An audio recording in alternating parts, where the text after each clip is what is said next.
This is the Tudors, Dynasty, and Beyond podcast. History with a twist. And now your host, Rebecca Larson. Hello and welcome back to the show. I'm your host, Rebecca Larson. And as you can see, if you're watching the video, I'm welcoming back again today Sylvia Barbara Soberton. Welcome back, Sylvia. Hello, Rebecca, and hello, everyone. Thank you for having me. You know, the last time I had you on, we did Myths and Misconceptions of Anne Boleyn, and the feedback was unbelievable, and people wanted more. Yeah, I know. We've had so much fun recording that episode, right? Yes. And I've put together a list of another 12 myths. Can you believe 12? Wow. I'm kind of surprised that you found 12 more, because I felt like last time that could have been it. I know. Well, last time I've had more.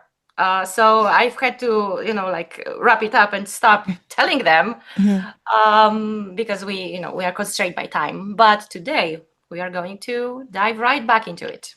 Yeah, so this is part 2 in the Myths and Misconceptions of Anne Boleyn. The last time we really kind of looked at, I don't know, was it more her appearance?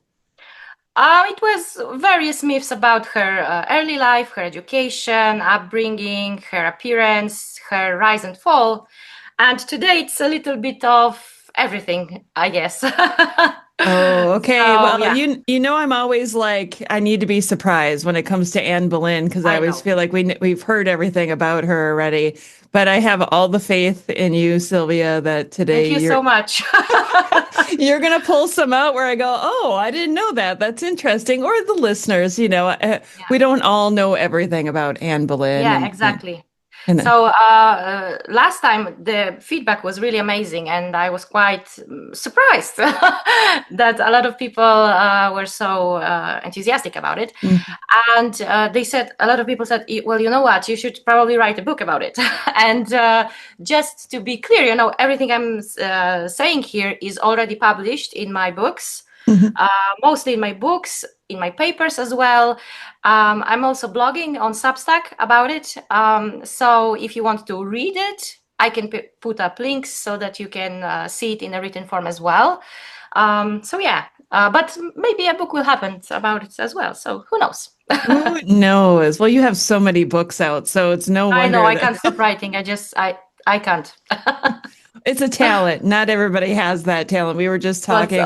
It's also a job. It's right. For a living.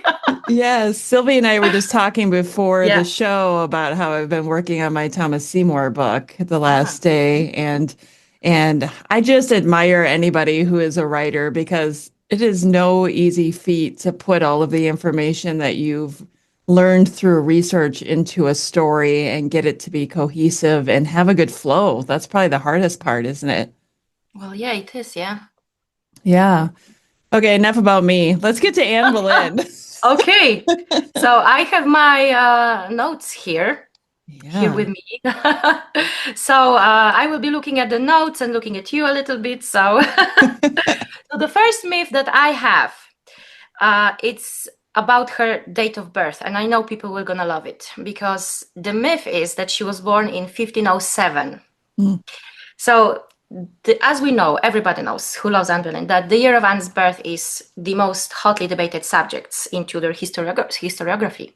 So historians usually propose 2 dates, circa 1501 and 1507. So the date of the marriage of Anne's parents is unknown, but we have the first mention of Elizabeth Boleyn as Thomas Boleyn's wife on a document dating to 10 July 1505. So they were married by that date.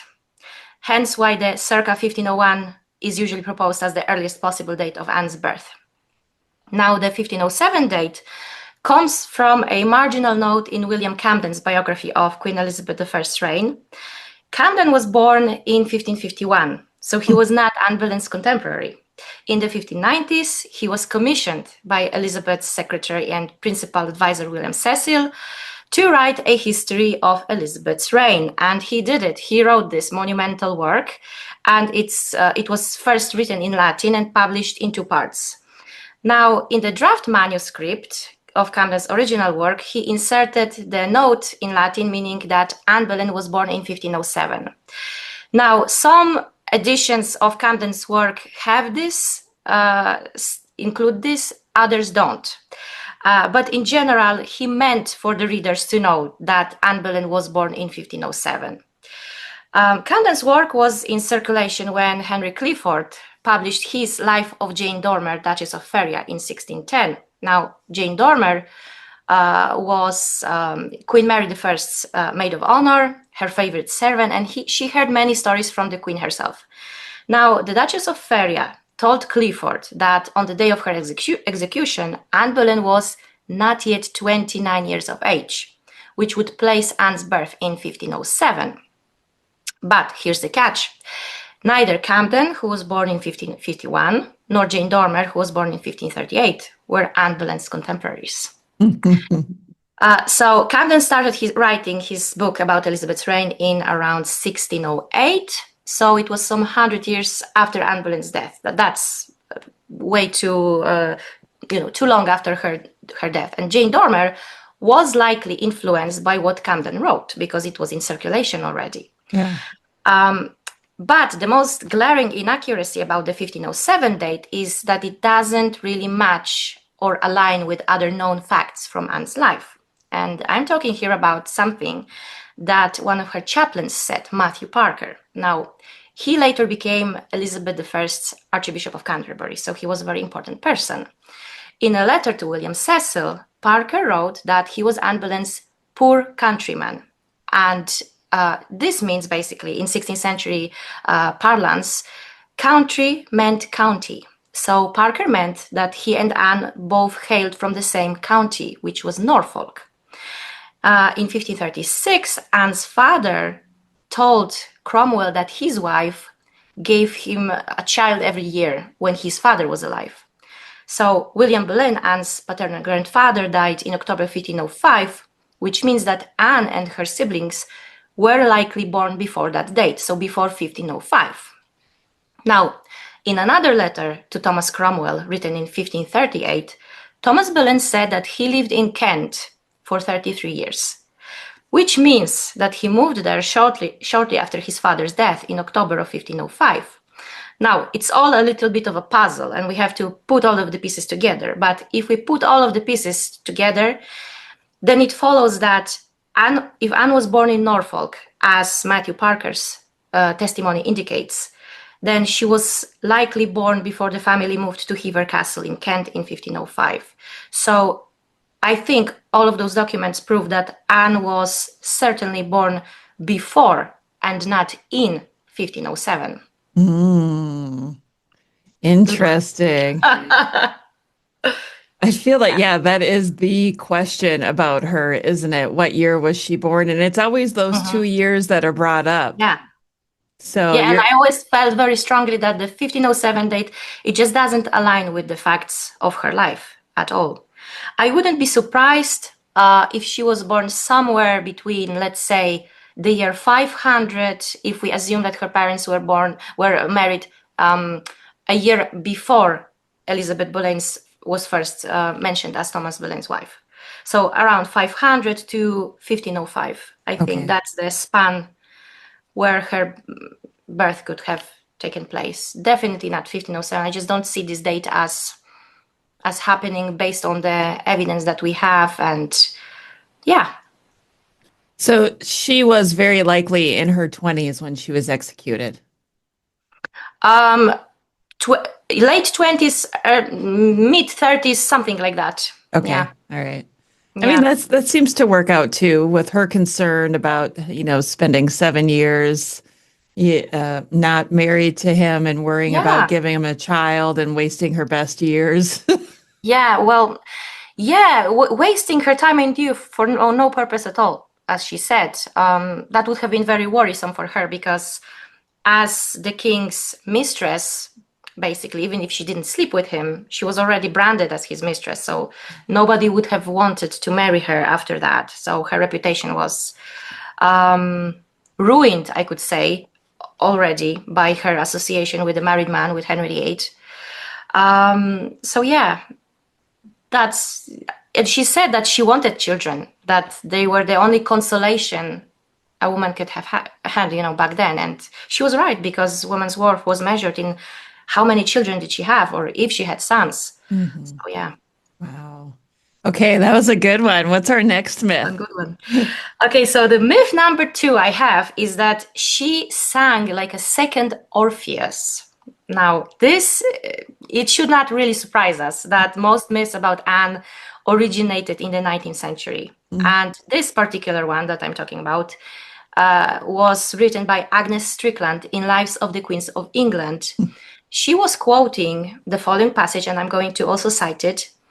And she believed that this was from the memoir of one Viscount of Chateaubriand. Now, this citation says that Anne possessed a great talent for poetry, and when she sang like a second Orpheus, she would have made bears and wolves attentive. Now, this passage made me raise my eyebrows. Because it's a little bit funny, make bears and wolves attentive. It then goes to say that she likewise danced the English dances, leaping and jumping with infinite grace and agility. Moreover, she invented many new figures and steps, which are yet known by her name or by those of the gallant partners with whom she danced. She was well skilled in all games fashionable at courts. Besides singing like a siren, accompanying herself on the lute, she harped better than King David and handled cleverly both flute and rebec. She dressed with marvelous taste and devised new modes which were followed by the first ladies of the French court, but none wore them with her gracefulness in which she rivaled Venus. Now, it's a little bit, it sounds like taken from a historical novel. And Agnes Strickland, she really believed that she was quoting from a memoir of a French nobleman who knew Anne Boleyn. We know that Anne was certainly a skilled musician and a fashion icon at the English court. But this description, this is not a contemporary source. It's still quoted by Anne's biographers today, but it's been proved to be a hoax. So after Strickland's biography of Anne in the 19th century came out, historian John Lingard wrote to a friend in Paris to make extracts for him from the same manuscript source, because he wanted to check his sources. Clever. Mm-hmm. And he learned that this manuscript was actually not a memoir, but a work of fiction written in 1837 and never published. And he said in a letter to a friend, "What a hoax for Miss Strickland. It was a historical novel." So, it's been debunked already in the 19th century by Lingard. But for some reason, historians still repeat this today. So it's still part of the narrative of Anne Boleyn's life and death. Quite surprising, considering that it's been debunked since the 19th century, but here we are. Yeah, it kind of surprises me too, because I feel like present-day historians know to take anything from a Victorian with a grain of salt, because they just wanted to romanticize everything. Yes, well, exactly. I agree with you. And we should be careful, but also it's not really that surprising, because we are still using the 19th century translations of letters and papers and of many letters written in other languages than English. So yeah, we are kind of collectively used to relying on the Victorians. Yeah. And Agnes Strickland in particular, she came up with a lot of myths about Anne. And other people as well. I was just going to say more than just Anne. That's for sure. Yeah, I find it interesting too. It's one of those things, right? Like you say, we rely on the Victorians for the transcription of these old papers, but then we're quick to judge them and tell them that they told terrible history too. Yeah.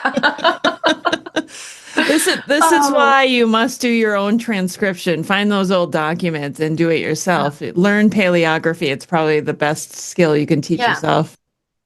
And even even without learning the paleography, you can just read printed sources which are in other languages than English and form your own conclusions. I did that. I wrote 2 papers, I think 2 papers about that, precisely that. Retranslating the sources and then reevaluating them and putting them in the correct context. Because if they are mistranslated, how can we build theories, credible theories based on mistranslations? Yeah. I will get into that, Rebecca. Okay. All right, so we've covered 2. You said you have 100 to Okay. go through today. 2 and counting. So myth number 3. Francis I of France, King of France, said, Venus was a blonde. I've been told. Now I see that she's a brunette. And this has been often cited as a reference to Anne Boleyn. But Francis was not talking about Anne here. He was talking about his own mistress, Françoise de Foix, Countess of Chateaubriand. She was his first recorded mistress. Some sources say that she was his maîtresse en titre, which means titular mistress, official one.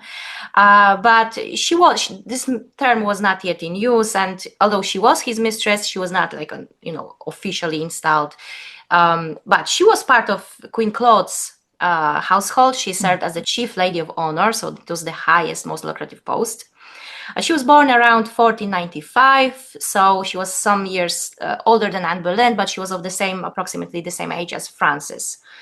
And she was famously dark-haired. She had dark eyes, olive skin, so she shared those similarities with Anne Boleyn. And she also wrote poetry.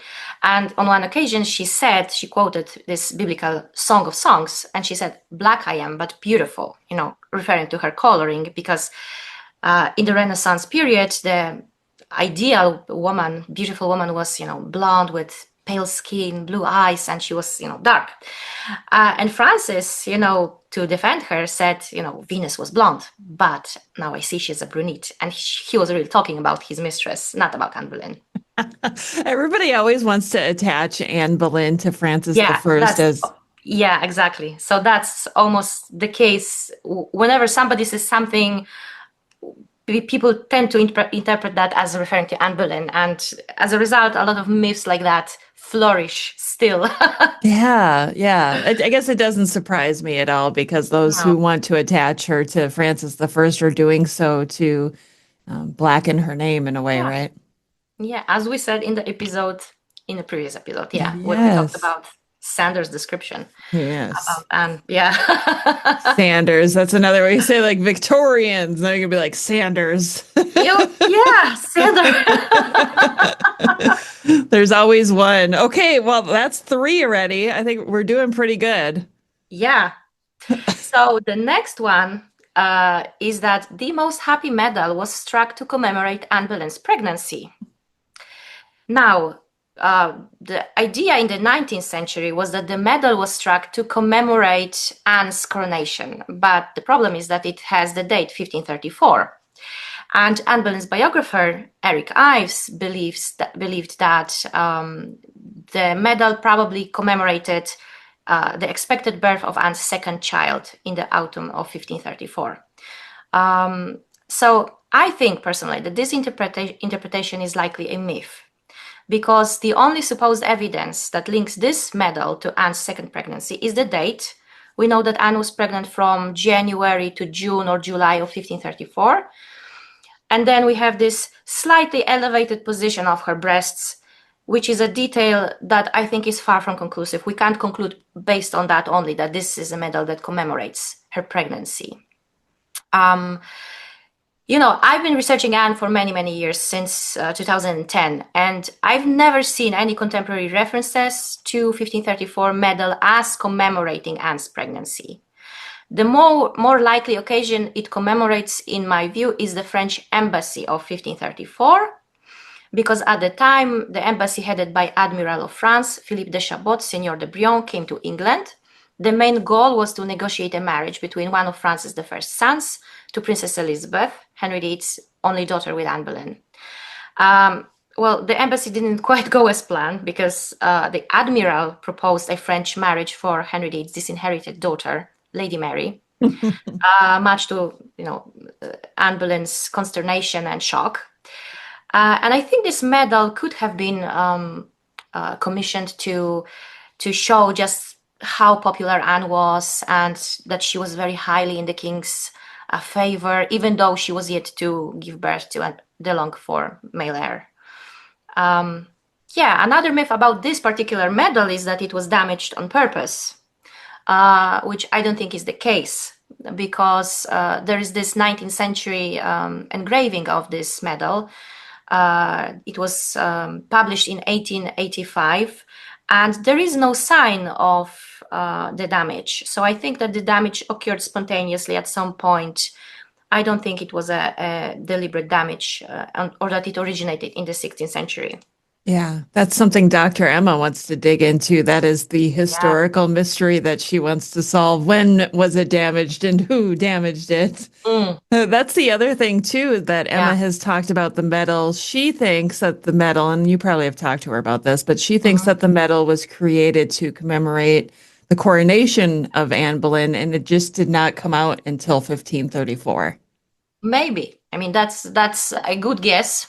Yeah, I think that's all very interesting. I mean, do we know? We don't know for certain. Yeah, it's interesting how some things about Anne Boleyn like circulate in the narrative, and we are told this medal was struck to commemorate her pregnancy. Like that's a fact, but that's not a fact. That's that's Eric Ives's in this particular instance. That's Eric Ives's opinion that later became circulating as fact. And it's, our job as historians to dig deeper to see, was that really the case? Because as I said, in the many years that I've been researching Anne, I've never seen any reference to this medal as commemorating pregnancy. And it would be a strange thing to commemorate a pregnancy, considering that pregnancies, the result of a pregnancy was not always granted. And in this particular case, very unfortunately and tragically, Anne gave birth to a stillbirth child. It would make much more sense if she gave birth to a child, to a son, let's say, that the medal would have been issued to commemorate that, the birth of a male heir. That would have made so much more sense. But, commemorating a pregnancy, given how, pregnancies not always ended in healthy children. So, yeah. And if it had been to commemorate a pregnancy, then don't you think it would have happened when she was pregnant with Elizabeth? Also, yeah. That to me was like the first thing. Well, then why didn't they make one when she was pregnant with her first child when they really thought it was going to be a son? Yeah, it's interesting. Yeah, interesting. Well, opens up new questions. Yeah, that's what I love about doing research and talking to other historians is all the questions and then trying to find answers for them using actual sources. Yeah, that's right. Mm. Yeah. Okay. So there are so many things that that can be discussed. Yeah. About Anne and about every single aspect of her rise and fall. Like, very interesting. Yeah. We know so much about her, yet so little. Yeah.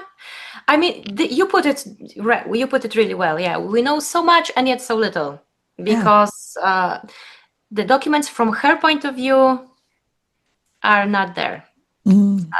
I mean, we have some letters, but those are very generic letters. And except for her letter to Lady Wingfield, which is a little bit personal, other letters are more like, business type of thing. So not much can be inferred from them.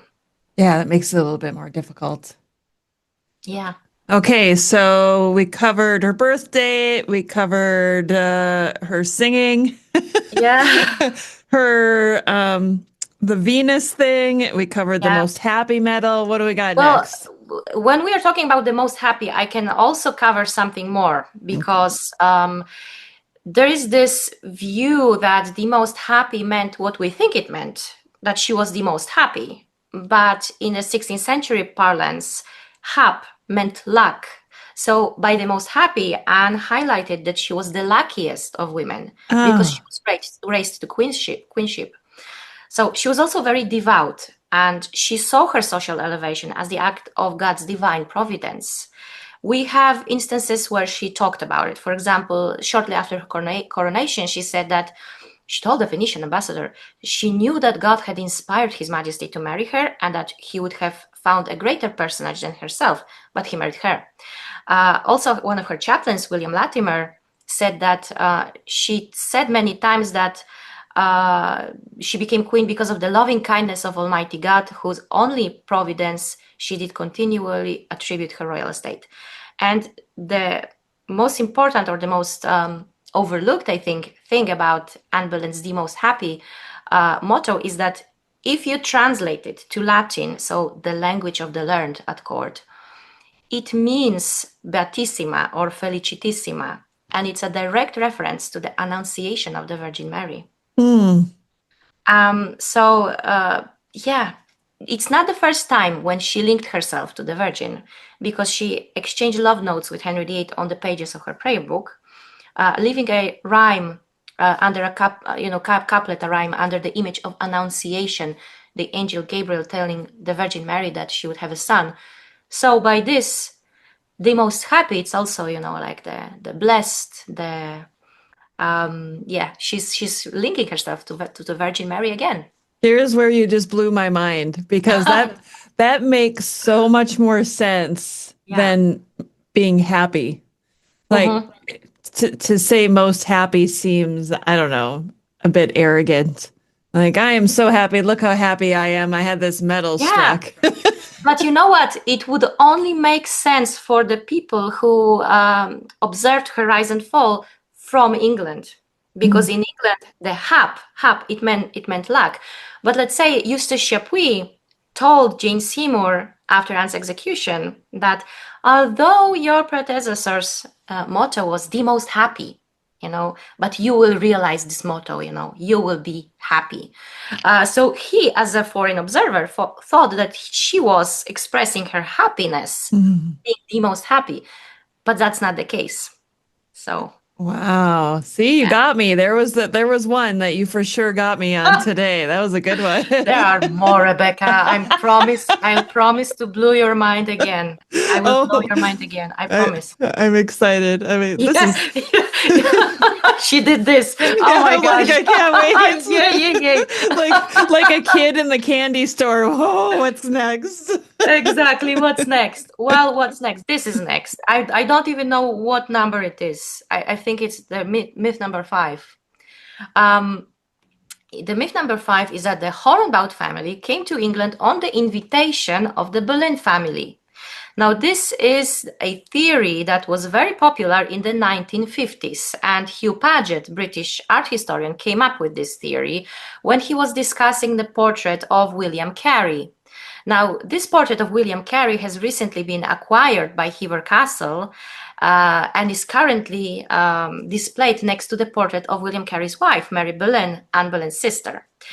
And Hugh Paget, well, he saw the connections to Anne Boleyn everywhere, and he believed that because that painting was painted by Lucas Hornbout, and of course the Hornbouts were first linked with the court of Margaret of Austria, and Anne Boleyn served as maid of honor at the court of Margaret of Austria. So Hugh Paget thought, well, probably the Hornbouts came on the invitation of the Boleyns. I don't really think that's the case. I think this is one big myth that needs debunking.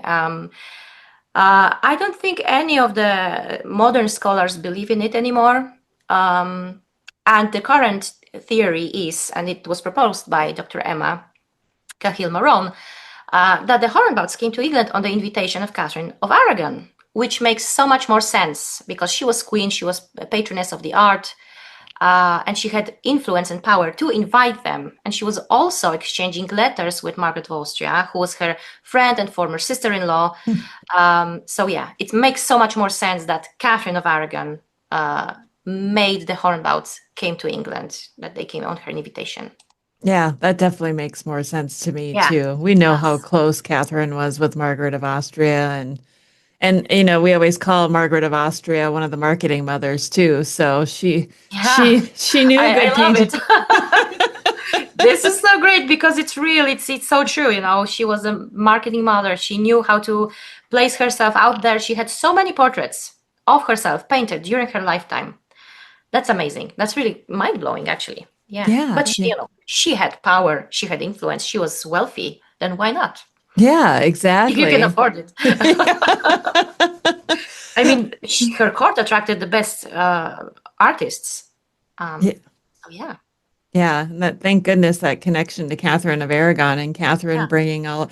I think it's so fascinating that I feel like we weren't really talking about that aspect of Catherine of Aragon until Dr. Emma started talking about how much influence Catherine actually had at Tudor court. Especially on art, when it comes to art. Yes, so grateful to that. Yeah. Yeah. Okay, so that was like number 5 or 6-ish. Depends on how many we count for the Most Happi medal. That might have been 3 in itself. That's probably the 7th one. Yeah. All right. What else you got? You said you have a whole bunch of them. So I have. I don't want to repeat myself. I have this myth here that she was created Marquis of Pembroke, which we talked about in a separate episode. This is based on my paper. I wrote a paper for the court historian where I debunked this myth that Anne's title was male, because a lot of historians will tell you that Anne was created a Marquis of Pembroke, that was a male title, but the title was female. I've analyzed the patents of creation, where she's very clearly throughout referred to as Marchioness. So her title was female, definitely. And there is a whole episode that we covered this. So maybe if you put a link to it, that people can go and, dive into that in more detail. Yeah, for sure. I just made a note so that I remember to do that. All right. that was another great episode. Sylvia's been on quite a few times and we've talked about a wide variety of things. So I'm glad we can call back to that episode too, because that was really good. Yeah. Yeah. Okay. What's next? Okay, so the next one is that Nicholas Sander, the good old Nicholas Sander, tries to depict Anne as a witch. Now, this idea originates from Rita M. Warnick's theory that proposed in her book, The Rise and Fall of Anne Boleyn. Now, that book came out in the 1980s. I think it was in 1989. And she suggests that Sander attempted to attribute witch-like physical characteristics to Anne. We know, sixth finger. And she argued that the large wen in his description was a witch's mark, like a witch's teeth or witch's mark. However, the large wen, as we already established in the previous episode, was a glaring mistranslation, because in the original Latin text, Sander noted that Anne had some kind of a swelling beneath her chin, but admitted that he didn't know exactly what it was. It was not a large wen, because that's a mistranslation, and therefore Warnick's theory doesn't hold up under closer scrutiny. Moreover, witches' marks or witches' teeth were typically hidden in private areas of the woman's body. During witchcraft interrogations, for example, women were stripped naked and examined for such marks in the private areas of their bodies.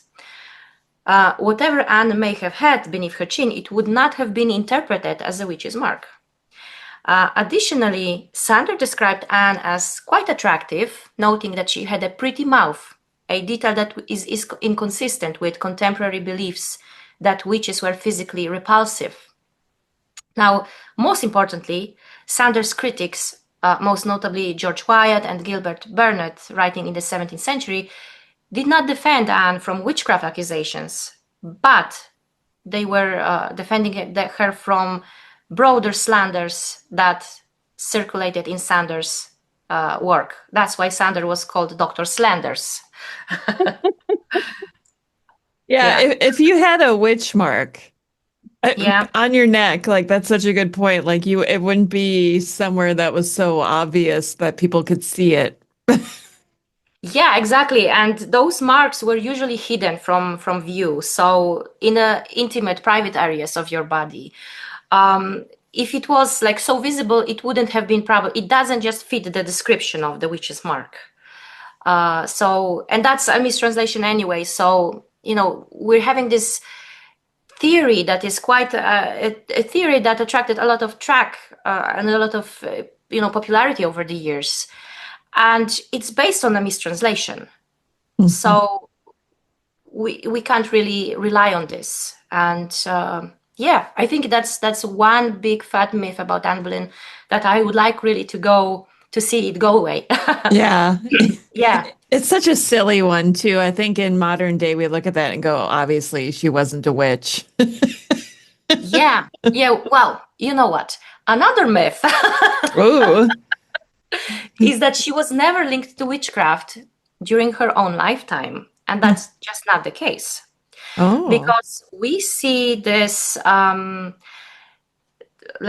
Anne had many enemies among the Queen's loyal supporters. So the Catholic families, like Poles and Courtenays, they were staunchly supporting Catherine of Aragon throughout the whole of the great matter, Henry VIII's divorce. And in 1538, the so-called Exeter conspiracy was detected, and members of the Pole and Courtenay circle were arrested and examined. And Geoffrey Pole, brother of Cardinal Reginald Pole, confessed that they talked about Henry VIII, Anne Boleyn, Catherine of Aragon behind closed doors. And they said that the king was catched in the snare of unlawful love with the Lady Anne. And that's why he divorced their good Queen Catherine. Now, the implication was that Henry VIII divorced the good Queen Catherine because Anne bewitched him. And this comment about unlawful love, it sounds quite innocent to us today. But if you said that in the 16th century, people would know instantly what you talked about because it carried witchcraft connotations. Provoking someone to unlawful love was among the tricks imputed to women using witchcraft to entice their lovers into loving them. The unlawful love was not yet punishable during Anne Boleyn's lifetime, but it would become a felony under the 1542 Witchcraft Act. So, yeah, as I said, it sounds quite harmless to us today, but it meant a lot to people at the time. Because as we know, an air of scandal surrounded Anne's relationship with the king, and some observers, like there's this comment from one of Charles V's servants that Henry VIII must have been charmed by potions or otherwise. Right. So the conservatives were not the only ones who linked Anne's name with witchcraft. We also have Charles V's ambassador, Eustace Chapuis, who said many ugly things about Anne. For example, he called her that accursed lady who so enchanted and bewitched the king. He also called her that diabolical concubine. So yeah, infer from that what you want. I think he was also trying to insinuate that there was some that this obsession of Henry VIII with Anne Boleyn bordered on unnatural. Yeah. And we also have Henry VIII's comment that he was, on the 29th of January, 1536, again, Chapuis reports that. He reports that Henry VIII said to one of his confidants that he wanted to annul his marriage to Anne Boleyn. Why? Because he believed that he was bewitched, or he was forced to this marriage by sortileges and charms. Now, very convenient, right? Yeah, now, how convenient. Yeah. Now, we have Eric Ives, who argued quite persuasively that since the primary English meaning of the word sortilege is divination, that Henry VIII might have been referring to premarital predictions that Anne Boleyn would give him sons. And that's a good theory.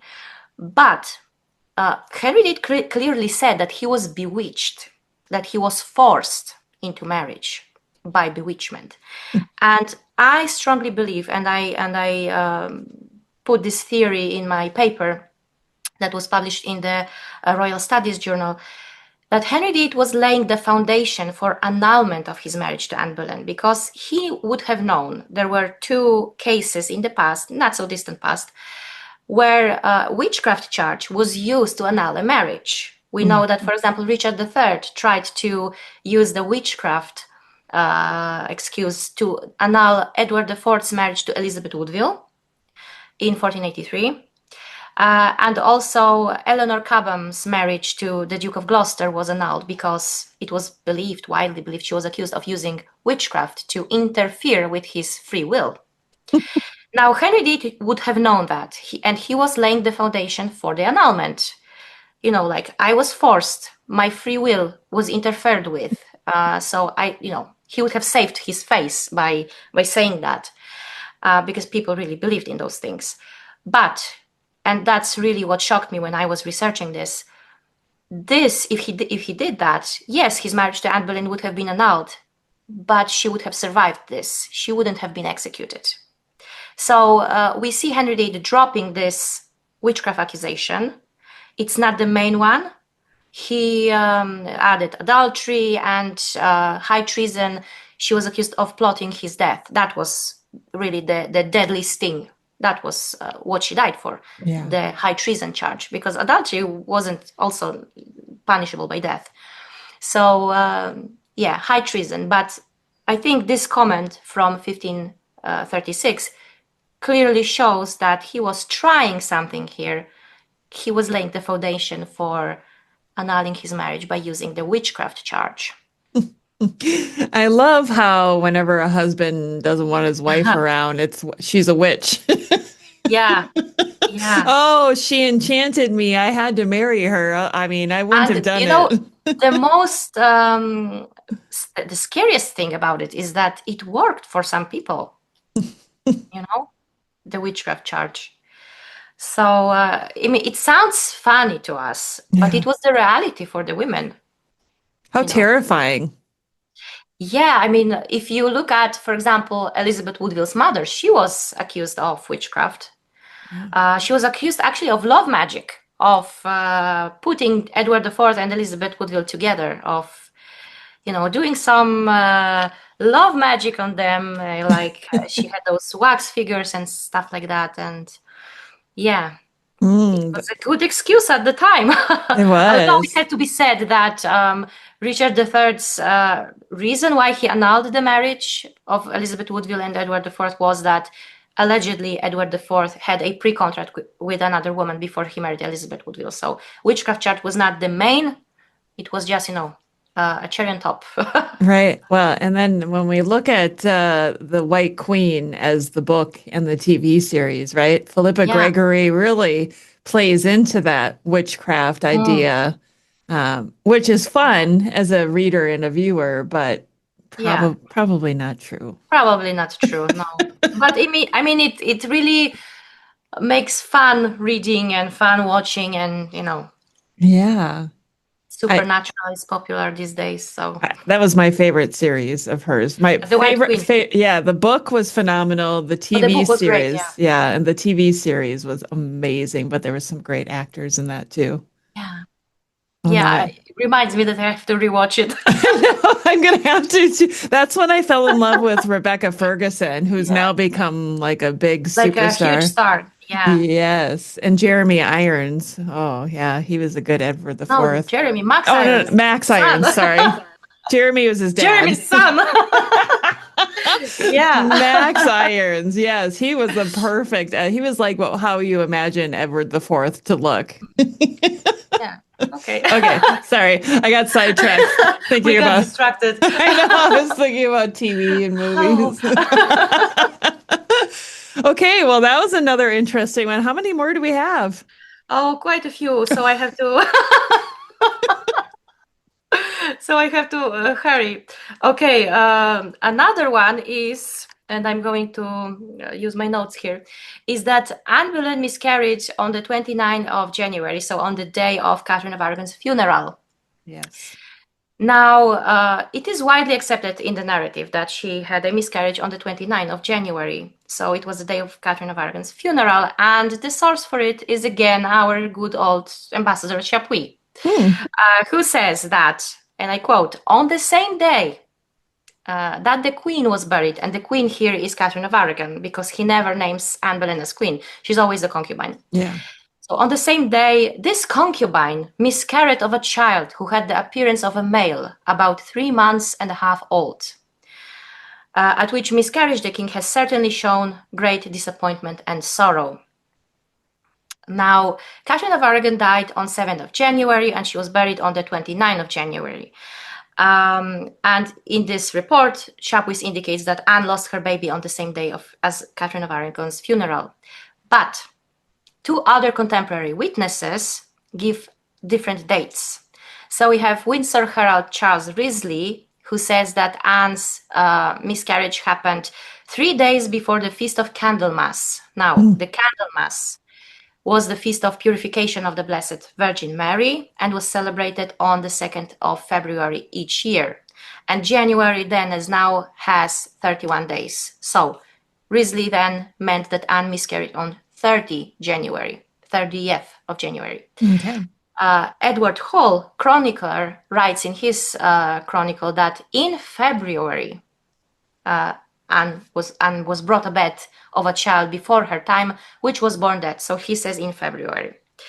Chapuis, interestingly, later contradicts himself about the date of Anne's miscarriage, because in one of his dispatches, he says that 6 days before the miscarriage, the Duke of Norfolk brought Anne news that the king was thrown off his horse at the Greenwich tilt yard. Now, that accident took place on the 24th of January. Yeah. And I have a citation here, but that's not necessary to cite. We just know the takeaway here is that Chapuis indicated that Anne miscarried 6 days after she had learned of the king's accident. So that would mean that she miscarried on the 30th of January, just as the Windsor Herald said. And I think Chapuis, writing that she miscarried on the very same day as Catherine of Aragon was buried, was calculated to indicate that Anne was met with this divine punishment for what she did to Catherine. Yes. For replacing Catherine. In Chapuis's dispatches, we have a lot of references to Anne plotting, killing Catherine and Mary, and trying to poison them and whatnot. It's up to us whether we believe this or not. So he believes clearly that Anne met her punishment, that God visited her in this way, and but I don't think we can't say that she had this miscarriage on the 29th of January when clearly there are two other dates. Yeah. And Chapuis has an agenda here, so clearly had an agenda there. Yeah, very clearly, yeah. I like that you mentioned, how everybody seemed to think that Anne wanted the demise and death of Catherine and Mary. Yeah. And what I'm trying to remember what the actual statement was, and I don't know if it was factual or if it was made up for TV, but the point where Anne Boleyn says something about the Spanish should be at the bottom of the sea or something. Yeah, it is actually true, yeah. Okay. It was the Tudors, yeah. Anne said this to a lady-in-waiting of Catherine of Aragon, that she didn't care for the queen. She would rather see her hanged than acknowledge her as her mistress, and she would rather see all of the Spaniards at the bottom of the sea. And that's actually taken from a real dispatch. I think it was from Inigo de Mendoza, the ambassador that preceded Chapuis as the Charles V's ambassador at the English court. And, a great thing about the Tudors was that we have caveats like this, things from real letters, from real chronicles weaved into this series. So, yeah, it really happened, yeah. Yeah, it's so interesting, though, when you think if she really said that, and granted, we're saying that this was reported again by a Spaniard, right? Yeah. If she really said that, those are fighting words, really. Yeah, the lines are drawn. The fight is on. Gloves are off. Yes. So, I always feel like she put a target on her own back at times, too. Yeah, she was times, like... Yeah. Well, one thing that's very consistent about Anne Boleyn is that she was very outspoken. She was very feisty, and maybe she sometimes spoke too soon before thinking what kind of impact her words would have, as was the case with her downfall, because she told Henry Norris, oh, you're not marrying my maid of honor. You're probably looking for dead man's shoes, So the next thing you know, Cromwell is on it investigating, and she's in prison, and Norris is in prison. So, yeah, I think this is a very consistent thing about Anne Boleyn, that she used some words sometimes not thinking about the impact that they would have on people. She didn't have her internal filter on at all times. No, not always. Yeah, the dead man's shoes, to me, that is the most damning evidence against Anne Boleyn. That was the treason that I think... Yeah, that was the treason according to the 1534 treason law. Yeah. Imagining the king's death. And here she was talking about it, imagining it, thinking about it, talking about it, not to mention trying to kill the king. Right. So, yeah, she was later framed for actually plotting to murder him, which was, of course, absurd. Yeah. She was framed. She was innocent. There is no doubt in my mind that she was innocent because Henry VIII wanted to move on, to remarry. Right. And killing the man who brought you all of the power is not a very good plan. No, of course it isn't. No, no. Okay, I think we have time for a couple more. Do you want to All right, then I have a couple more for you. Oh, you're like, no problem. No problem. They just come out. Okay, so another myth is that she wore yellow to celebrate Catherine of Aragon's death. So, on learning that Catherine of Aragon died, Henry VIII exclaimed, and we have, of course, Chapuis for that. Who else? God be praised that we are free from all suspicion of war. Because, of course, Henry VIII was afraid that Charles V, Holy Roman Emperor, who was Catherine of Aragon's nephew, would invade England to help his aunt. He never invaded, but the threat, the fear was present at the time. And so on a Sunday, Henry VIII and his whole court were celebrating Catherine's death, basically. Chapuis recorded with disgust that Henry VIII was clad all over in yellow from top to toe, except for the white feather he had in his bonnet. And Chapuis didn't mention Anne Boleyn, but chronicler Edward Hall remarked that Queen Anne wore yellow for the mourning. And this has often been suggested by modern historians as meaning that yellow was a color of mourning in Spain, another myth. This is a misconception. Yellow was never the color of mourning in Spain. The colors white, black, and shades of gray were mourning colors in Spain. Now, there is also an anonymous contemporary chronicle of King Henry VIII known as the Spanish Chronicle, where this anonymous chronicler says that wearing yellow was calculated as an insult to the memory of Catherine of Aragon because yellow in that country, in England, is a sign of rejoicing. Now, Hall, writing that Anne wore yellow for the mourning, served to emphasize Anne's joy because Hall was writing Henry VIII's propaganda. So I think Hall's words should be treated with caution here, because if Anne really wore yellow, Chapuis would be all over this. He would be writing about it.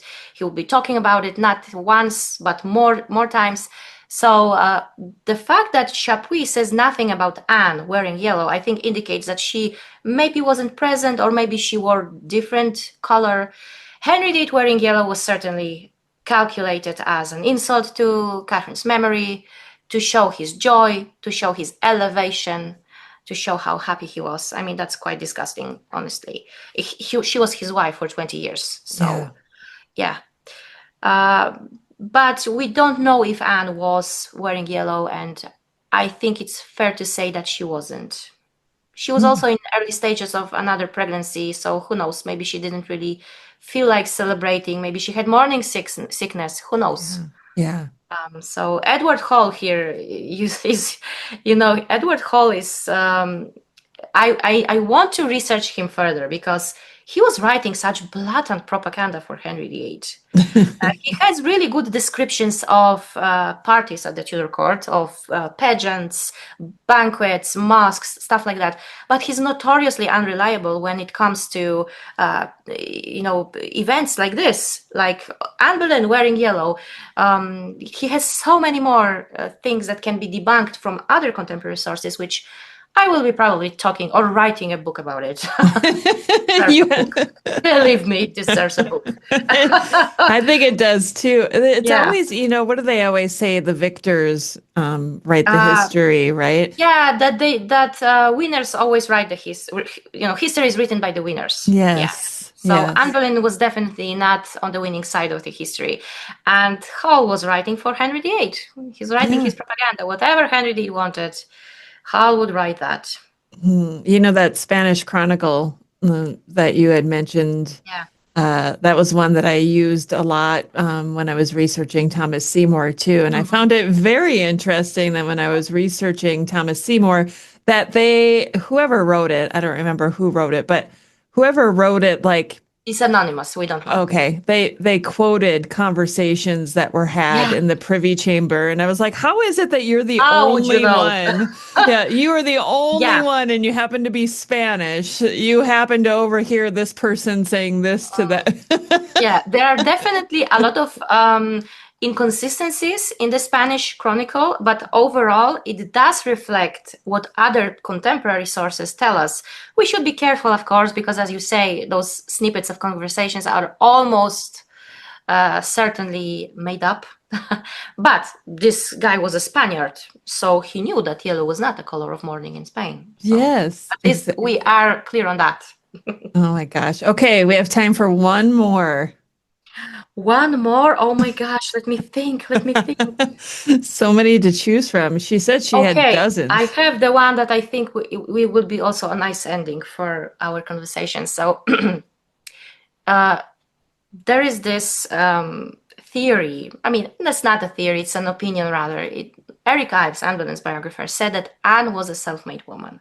And he said, and I quote, Anne was where she was because of her own character and merits, a self-made woman who saw no percentage in bloodless simpering. Now, that's a good quotation, isn't it? Yes. Yeah, and I agree. She had merits of her own. She had a strong character. She was politically savvy and intelligent. But I don't agree that she was a self-made woman, and I don't think that this term should be applied to her. Because this term indicates that a woman, became this successful because of her own efforts, skills, and not relying, let's say, on family wealth, on connections, on inherited privilege. And we know, okay, Anne Boleyn was not born into royalty, but she came from a wealthy noble family with the links to court. So she was, born into a good family. As a woman in Tudor England, she also operated within a strict patriarchal system. Her rise was still very much tied to marriage and to royal favor, not full independence. Her influence heavily depended on Henry VIII's love and political whims. And once she lost his favor, she fell from grace very rapidly. She was executed on likely fabricated charges of adultery and treason. So Anne's rise also did not include financial or legal independence in the sense that we associate with self-made women. Her income, her power came from the king. So was she a self-made woman? I don't think she was.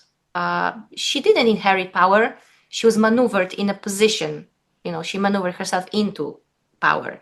Her, intellect, education, this political savvy enabled her to rise from a court lady, from maid of honor to the queen, influencing, of course, history.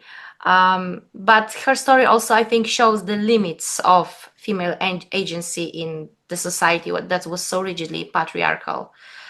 So I wouldn't necessarily say that she was a self-made woman. That's kind of my pet peeve, I think. When people say, oh, she was a self-made woman. No, she wasn't. She owned, she was sent to she was sent abroad to be educated abroad by her father. Yeah. She gained, she became Henry VIII's love interest, but her rise was tied to marriage. And once she lost his favor, Henry VIII's favor, it was really game over for her. So I wouldn't say she was a self-made woman, no. Was it even possible during the reign of Henry VIII to be a self-made woman? I don't even know that it would have been possible. Let me think. Margaret Pole came very close to be named self-made woman because she came from power, so not really. She came from a powerful family. She held a noble title of her own. So much like Anne Boleyn, she was Countess of Salisbury in her own right. She wasn't tied to a man. She wasn't married to an earl. She was a countess in her own right. But that was because the title already belonged to her family. Mm-hmm. And I see Catherine of Aragon's hand in it too, because Catherine felt that the execution of Margaret's brother, the Earl of Warwick, was because of her, and she was right about it, because Ferdinand of Aragon and Isabella of Castile made this rule. They said, I won't send my child to England to marry Prince Arthur when there are pretenders at large. So you have to execute both Perkin Warbeck and the Earl of Warwick. And that happened. They were executed. And Catherine later said that her marriage was made in blood. And she showed great favor to Margaret Pole because she felt guilty that Warwick was executed because of her. So yeah, I see a little bit of Catherine of Aragon's influencing Henry VIII behind the scenes, so that Henry VIII granted Margaret Pole the title of the Countess of Salisbury in her own right. Yeah, so she was very wealthy. She was enormously wealthy. She was, again, I wouldn't say self-made woman, but she was very close, probably closer to being self-made woman than Anne Boleyn was. Yeah. Yeah. You know what? I know we're talking about Anne Boleyn today, but Catherine of Aragon has, I think, really become my favorite of the six queens. And she used to be so low on the list because I didn't really know who she was or anything that she did or what she was involved in. And now I'm like, wow, she was an amazing woman. Yeah. You know what? I wrote a book that's not published yet. The announcement is coming at some point. Rival Queens, about Catherine of Aragon and Anne Boleyn. And when I was writing that, I was really so full of admiration for Catherine, for how she fought for her place as Queen of England, and how intelligent and savvy she could have been, and also a little bit manipulative because she knew how to play Henry VIII. She knew. And he hated it because she knew him so well. Right. And Anne Boleyn had very big shoes to fill as Henry's second wife. Yeah. Well, Sylvia, thank you so much for coming back today and doing a part 2 on the myths and misconceptions of Anne Boleyn. You surprised me again. Well, thank you so much for having me. I'm glad that I was able to surprise you. And I hope that people who listen will also be surprised, and maybe they will learn something that they didn't know. Yes, exactly. And at the beginning of this episode, I mentioned that Sylvia has written tons of books. I will include links in the show notes to her books so you can go check them out. I highly recommend them. Also, check out her Substack, and I'll try to link to some previous episodes with Sylvia as well. So thank you again, Sylvia. It's been a joy. Thank you so much for having me. It's always such great fun to be with you and talk to you, Rebecca. Thank you. Thank you. Thanks for listening to Tudors, Dynasty, and Beyond. If you enjoyed the episode, please take a moment to follow or subscribe wherever you're listening so you never miss a new release. And if you loved it, leave a quick review. It helps more history lovers find the show. Want to support the podcast and get bonus content? Head to patreon.com/tudorsdynasty. You can also find the link in the show notes of this episode. Join the conversation with Rebecca on social media at Tudors Dynasty. Until next time.